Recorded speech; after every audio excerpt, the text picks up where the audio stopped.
Hi hello welcome to my channel. ప్రియమైన చెల్లి తమ్ముడా, ప్రభువైన యేసుక్రీస్తు నామములో నా యొక్క హృదయపూర్వక వందనములు. ఈరోజు మనం సండే స్కూల్లోనికి వెళదాము. మన సండే స్కూల్ లెసన్ ఏమిటంటే దేవుని పిల్లలకు ఇవ్వటం వల్ల దేవుడు మనల్ని ఏ విధంగా ఆశీర్వదిస్తాడు అనేది మన లెసన్. అయితే ఓకే, మనం ఈరోజు లెసన్లోనికి వెళ్ళిపోదాము. సారేపతి అనే గ్రామంలో పెద్ద కరువు ఏర్పడినది. పెద్ద కరువు ఏర్పడినప్పుడు దేవుని బిడ్డ అయినటువంటి ఏలియా ప్రవక్తను దేవుడు ఆ ప్రాంతంలోనికి పంపాడు.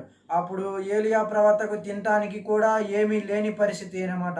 అయితే అయినప్పటికీ దేవుని బిడ్డ కదా, దేవుడు అక్కడికి వెళ్ళమని చెప్పి ఉన్నాడు. అయితే ఆ బిడ్డ వెళ్ళి ఉన్నాడు. అయితే వెళ్ళినప్పుడు అక్కడ సారేపతి అనే గ్రామంలో ఒక విధవరాలు ఉంది. ఆమె నీటిని తీసుకొని వెళ్ళటానికి అక్కడ ఉన్నటువంటి బావి దగ్గరకు వచ్చింది. బావి దగ్గరకు వచ్చి నీటిని తీసుకుని వెళుచూ ఉండగా అప్పుడు ప్రవక్త అయినటువంటి ఏలియా ఆమెను చూసి, అమ్మా నాకు కొంచెము నీటిని ఇవ్వు అని చెప్పి అడిగాడు.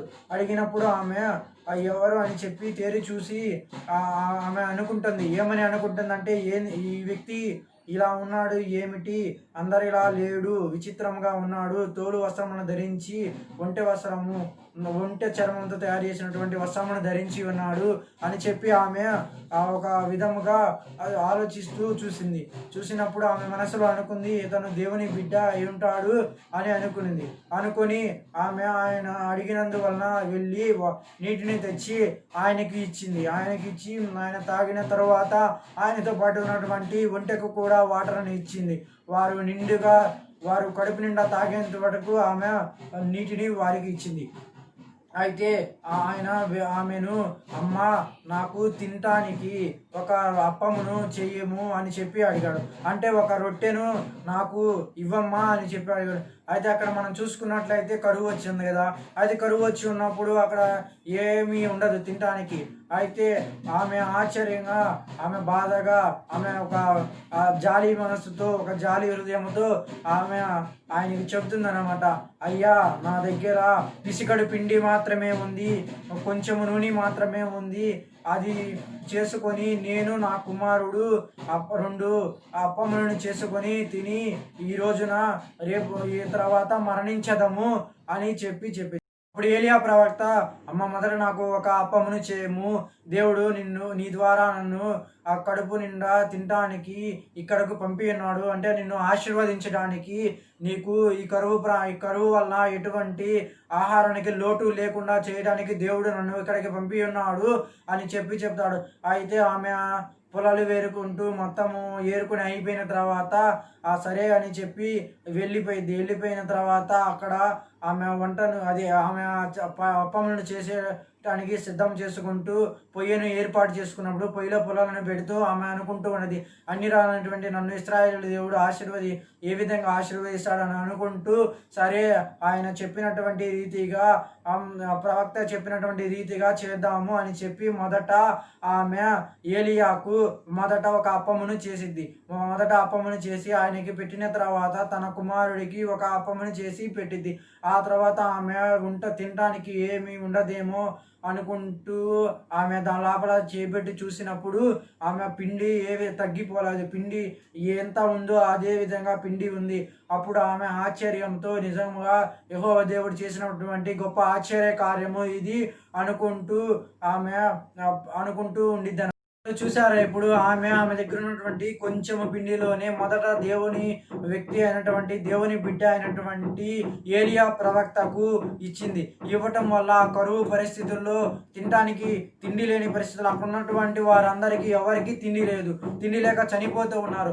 అయినప్పటికీ ఆమె దేవుని బిడ్డకు ఇవ్వటం వల్ల దేవుడు ఆమెను ఆ కరువు పరిస్థితిలో ఉన్నప్పుడు తిండికి లోటు లేకుండా ఆమెకు ఎక్కువగా ఆమె సమృద్ధిగా ఉండే రీతిగా, సమృద్ధిగా తినే విధముగా దేవుడు ఆమెను ఆశీర్వదిస్తూ ఉన్నాడు. పిల్లలు, మనము కూడా అదే విధంగా దేవుని పిల్లలకు ఇచ్చినప్పుడు, అంటే దేవుని కొరకు పనిచేస్తున్నటువంటి దైవజనులు వారికి ఇచ్చినప్పుడు దేవుడు మనను నిండారుగా ఆశీర్వదిస్తూ ఉంటాడు.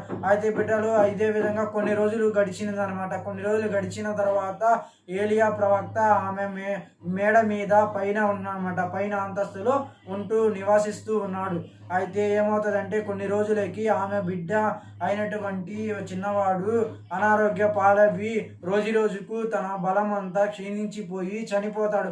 అయితే ఆమె రోదనతో వేదనగా ఏడుస్తూ మీరు చెప్పిన రీతిగానే చేశాను, నాకు ఎందుకు ఈ విధంగా అవినది అని చెప్పి ఏలియా ప్రవక్త దగ్గరకు వెళ్ళి ఆయనను నిందిస్తూ ఆయన తిడుతూ ఆ విధంగా ఆమె బాధపడుతూ ఆయనతో మాట్లాడుతూ ఉండేది.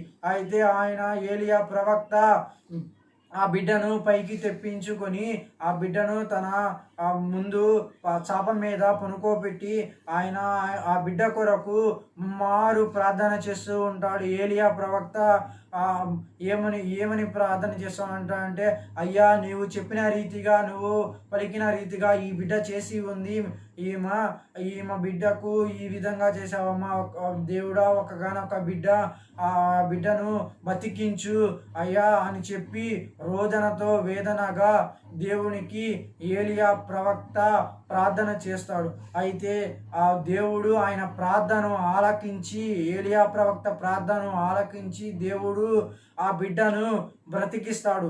ఆ బిడ్డను బ్రతికించినప్పుడు ఆయన తల్లి చాలా సంతోషంగా ఆనందముగా దేవునికి థ్యాంక్స్ చెప్తుందనమాట. ఈ విధంగా మనము దేవునికి అయినటువంటి దేవుని బిడ్డలకు మనం ఇచ్చిన ఎడల దేవుని బిడ్డలు మన కొరకు ఆ విశ్వాసముగా మనల్ని మార్చుట కొరకు మనకు ప్రయత్నిస్తూ వారు వలన మనము దేవునిలో కొనసాగటానికి సహాయం చేస్తూ ఉంటాడు. మనకు దేవునికి ఇచ్చినప్పుడు దేవుడు మనకు సమృద్ధిగా దయచేస్తాడు.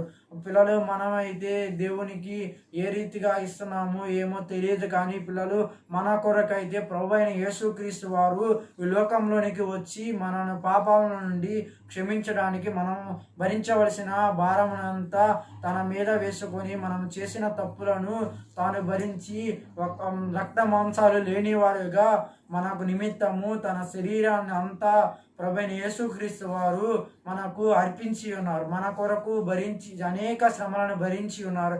అయితే పిల్లలు మనము ఏ రీతిగా దేవునిలో కొనసాగుతున్నాము అని మనము పరీక్షించుకొని దేవుని విశ్వాసులుగా దేవుని ప్రేమను అర్థము చేసుకొని మనము దేవునిలో కొనసాగుతూ ఉండాలి. దేవుడి చిన్ని లెసన్ను దీవించిన గాక. ఈరోజు మన కంఠస్థ వాక్యం లూకాసు వార్త 6వ అధ్యాయము 38వ వచనము. ఇయ్యుడి అప్పుడు మీకు ఇవ్వబడును. మరి రెండోసారి చదువుకుందాం. లూకాసు వార్త 6వ అధ్యాయము 38వ వచనము. ఇవ్వుడి అప్పుడు మీకు ఇవ్వబడును. ఈ రీతిగా మనము దేవునికి ఇచ్చినప్పుడు దేవుడు మనను ఆశీర్వదిస్తాడు. సరే, ప్రార్థన చేసుకొని మనం ఈ లెసన్ ఇంకా సండే స్కూల్ని ముగించుకుందాం. మహోన్నతుడైన మా తండ్రి, సర్వోన్నతుడైన దేవా, మీకే వెళ్ళలేని స్తుతులు స్తోత్రాలు చెల్లిస్తున్నాను దేవా. ఇంతవరకు చక్కగా మర్యాదగా సండే స్కూల్ లెసన్ నడిపించారు దేవా. మీకే వెళ్ళలేని స్తుతులు స్తోత్రాలు చెల్లిస్తున్నాను దేవా. నన్ను ఏర్పాటు చేసుకొని ఒక మంచి లెసన్ను అందచేశారు దేవా. మీకు ఇచ్చుట వలన మీరు ఏ విధంగా మనల్ని ఆశీర్వదిస్తారు అనేవి ఇది మాకు తెలియచేశారు దేవా. దాన్ని బట్టి మీకే వెళ్ళలేని స్తుతులు స్తోత్రాలు చెల్లిస్తున్నాను దేవా. ఇప్పుడైతే దేవా ఇక్కడ లెసన్ వింటున్నటువంటి ప్రతి బిడ్డను పేరున ఆశీర్వదించండి దేవా. అదేవిధంగా యూట్యూబ్ ఛానల్లో వింటున్నటువంటి ప్రతి ఒక్క బిడ్డలను పేరున ఆశీర్వదించండి దేవా. ప్రతి ఒక్క బిడ్డకు చక్కగా అర్థమయ్యే కృపను దయచేయండి దేవా. నాకు ఇంకా బాగా చెప్పే నాలెడ్జ్ని దయచేయండి దేవా. మాట ఎక్కువగా వచ్చి మిమ్మల్ని గణపరుస్తూ మీ గురించి తెలియజేసే కృపణ దయచేయండి దేవా. సహాయం చేయండి దేవా. మీరే తోడుగా ఉంది దేవా. మరి ముఖ్యంగా కరోనా రోజుల్లో ఉన్నాను దేవా. ఈ రోజుల్లో ప్రతి ఒక్క బిడ్డలో ఎవరికి కరోనా వైరస్ ఉందో తెలియకుండా పరిస్థితుల్లో సతమతం అవుతూ ఉన్నాను దేవా.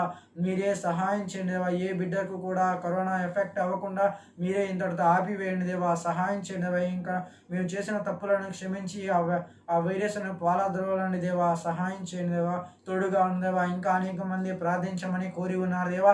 వారు ఎందు నిమిత్తం ప్రార్థించమన్నారో దాని నిమిత్తం ప్రార్థిస్తున్నాను దేవా. మీరే వారి అవసరం తీసి కాచి కాపాడండి దేవా. సహాయం చేయండి దేవా. ఈ పరిచర్యను ఆశీర్వదించండి దేవా. తోడుగా ఉండండి దేవా. ప్రతి ఒక్క బిడ్డను పేరున ఆశీర్వదించండి దేవా. త్వరలోని యేసుక్రీస్తు నామములో ప్రార్థించి అడిగి వేడుకుంటున్నాను తండ్రి. ఆమేన్. అందరికీ వందనములు. దేవుడు మిమ్మల్ని నిండారుగా దీవించిన గాక. May God bless you.